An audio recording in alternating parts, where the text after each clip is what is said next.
France is often remembered through a few quick images.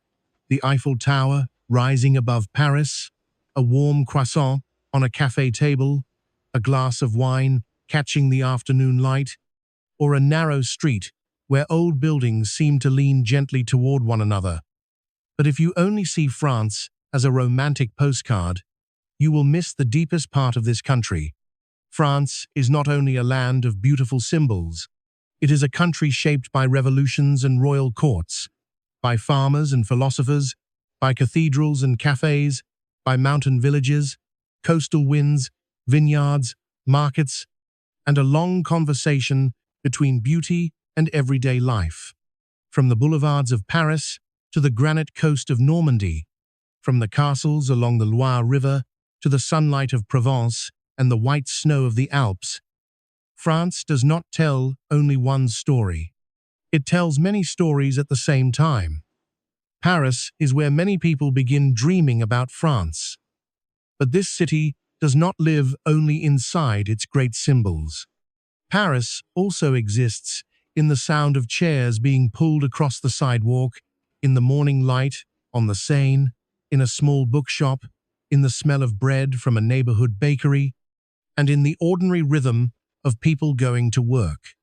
The Eiffel Tower, Notre Dame, the Louvre, the Arc de Triomphe, and the wide avenues may be the images people recognize first, but Paris becomes more meaningful when you notice the smaller details. A couple walking beside the river, a waiter arranging tables before lunch, a student reading in a park, or a quiet courtyard hidden behind a heavy wooden door in Paris. Art is not just decoration. It is part of the city's memory. Museums, old palaces, squares, bridges, and churches allow the past to remain present in everyday life. The Louvre is not only a museum filled with masterpieces, it is also a former royal palace, a place where power, art, and national memory are layered together. The Musée d'Orsay, once a railway station, reminds us that even movement and industry can become art when time changes their meaning. Along the Seine, booksellers open their green boxes, and the river carries the city's reflections beneath its bridges. Paris is elegant, but it is not frozen. It is alive, crowded, intellectual, romantic, ordinary, and constantly changing. To understand Paris, you should not only look up at monuments. You should sit in a cafe, watch people pass, listen to the language around you, and let the city reveal its rhythm slowly. Leaving Paris, Versailles appears like a vast stage of power, and the palace and gardens of Versailles were once the main residence of French kings from Louis XIV to Louis XVI, and became a model of the ideal royal residence in Europe for more than a century. Here, architecture was used to express authority. Long galleries, golden rooms, fountains, mirrors, formal gardens, and carefully arranged perspectives all turned monarchy into a kind of theater. The Hall of Mirrors was not only beautiful, it was a place where image, politics, and ambition met. Versailles reminds visitors that beauty can also be a language of power. Every corridor, ceiling, and garden path seems to speak about order, control, and the desire to make human design appear almost as grand as nature itself. But Versailles also carries another memory. It reminds us that the world of kings and courts did not last forever. Beyond its gold and symmetry, one can feel the distance between royal splendor and the lives of ordinary people, a distance that eventually became part of the French Revolution. In the Loire Valley, power becomes softer. Castles reflect on the river, historic towns stand beside farmland and vineyards, and the valley becomes a cultural landscape shaped over centuries by the relationship between people and the Loire. Château de Chambord rises like a dream of stone, with towers, staircases, and a scale that feels almost unreal. Château de Chenonceau stretches across the water with unusual grace, shaped by powerful women and Renaissance elegance.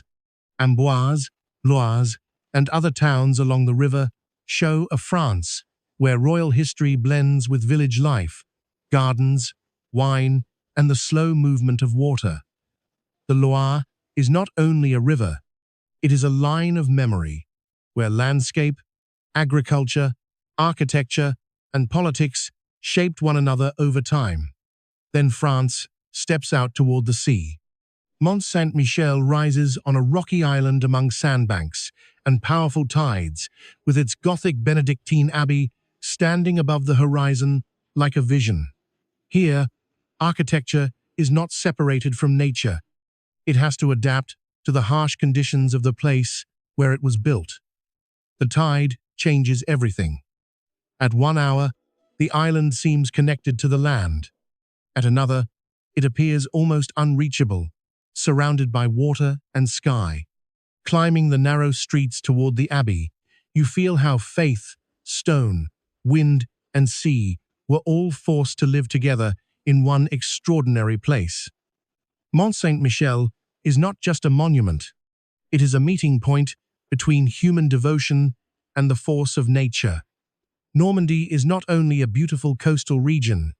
It has its own color of sky, its own texture of wind, its stone villages, apple orchards, dairy farms, harbors, and a quiet depth that makes every frame feel less showy, but more profound.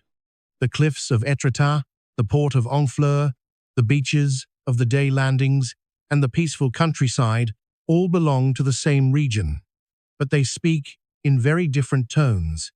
In Normandy, beauty is often touched by memory. The beaches are wide and calm today, but they carry the weight of history. Even the food tells a story of place. Butter, cream, apples, cider, seafood, and cheeses, shaped by the climate and the land. From Normandy, the journey can turn toward Brittany, where France feels more rugged and elemental. The coast becomes wilder, the rocks darker, the waves stronger, and old Celtic traditions still echo in music, language, legends, and local identity. In Brittany, stone houses, lighthouses, fishing ports, crepes, salty air, and ancient standing stones create a France that feels less polished, but deeply rooted. It reminds us that France is not one uniform culture. It is a mosaic of regions, each with its own accent, food, memory, and sense of belonging. In Provence, France changes rhythm. The light becomes warmer and more golden. Stone villages sit among hills, and local markets open with the smell of herbs, bread, fruit, olives, cheese, and lavender. In summer, lavender fields usually bloom from mid-June to early August, depending on the weather each year. The landscape of Provence has attracted painters, writers, farmers, travelers, and dreamers for centuries. In places such as Avignon, Arles, Gordes, Roussillon, and Aix-en-Provence, history and sunlight seem to meet in every stone wall. Roman ruins, medieval streets, fountains, vineyards, olive groves, and markets create a world where beauty feels both ancient and daily. Provence teaches that time can be measured differently, by the opening of a market, the shade of a plane tree, the ripening of fruit, the ringing of church bells, or the slow fading of evening light on a village wall. From the sunlight of the south, the journey rises into altitude. In Chamonix Mont-Blanc, France touches the sky. Mountain peaks, cable cars, glaciers, and the history of mountaineering make this place more than a resort. It becomes a dialogue between human ambition and the power of the sublime. Mont Blanc, the highest mountain in the Alps, has drawn climbers, scientists, artists, and travelers who come not only to conquer height, but to confront scale. In the mountains, France becomes sharp, cold, and vertical. The air changes. The light changes. The body becomes aware of effort, distance, and silence. The Alps remind us that beauty is not always gentle. Sometimes it is overwhelming. Sometimes it makes people feel small in the best possible way. Then France opens toward the Mediterranean. On the Côte d'Azur, the blue of the sea can seem almost unreal. Nice, Cannes, Antibes, Saint-Tropez, and the villages above the coast are often associated with glamour, artists, cinema, and summer elegance. But beneath that elegance, there is still the rhythm of coastal life. Morning markets, small boats, people walking by the water, old walls that have seen many summers pass, and neighborhoods where everyday life continues behind the shining image. The Mediterranean coast has always been a place of movement, exchange, migration, and light. Its colors inspired painters. Its ports welcomed sailors. Its climate shaped food, architecture, and the habit of living outdoors. A country cannot be understood only through museums and castles. It is also understood through the way people sit down at a table, choose a loaf of bread, pour a glass of wine, talk in a cafe, and let a meal become part of the day. French food is famous around the world, but in France, food is not only luxury, it is rhythm, it is habit, it is region. A baguette from a neighborhood bakery, cheese from a local market, oysters from the Atlantic coast, bouillabaisse from Marseille, cassoulet from the southwest, crepes from Brittany, mustard from Dijon, wine from Bordeaux or Burgundy, and pastries in a small village window all show how geography becomes flavor. Wine is not simply a drink here. It is connected to soil, weather, tradition, family, and patience. Bread is not simply food. It is part of the day's structure. A market is not only a place to buy things. It is a social space where people meet, talk, choose, and continue traditions. France is also a country of ideas. The Enlightenment, the French Revolution, the language of liberty and citizenship, the works of philosophers, writers, composers, filmmakers, and artists all shaped not only France, but much of the modern world. Figures such as Victor Hugo, Voltaire, Rousseau, Claude Monet, Edith Piaf, Coco Chanel, Marie Curie, and Charles de Gaulle belong to very different worlds. Yet each reflects part of the French story: literature, philosophy, science, fashion, music, politics, resistance, and reinvention. But France is not only found in famous names. It is also found in ordinary gestures: saying hello when entering a shop, taking time over lunch, protecting local traditions, debating ideas passionately, and treating beauty as something that belongs not only to museums, but to daily life. France is famous for its great symbols, but sometimes the most memorable part is found in places that do not need to prove they are famous. A stone alley, a wooden door, the sound of a church bell, a small road passing through vineyards, a village square after rain, a bakery opening before sunrise, or a quiet bench facing a river. France is not one single image. It is many layers placed beside one another: city and countryside, palace and morning market, art and food, snowy mountains and blue sea, famous beauty and deeply personal silence. It is Paris and the provinces, revolution and tradition, elegance and simplicity, intellectual debate and slow rural life. If you come here, do not only search for France inside its icons. Move slowly enough to let France tell its own story. Let Paris speak through its cafes, bridges, and museums. Let Versailles speak through gold, gardens, and power.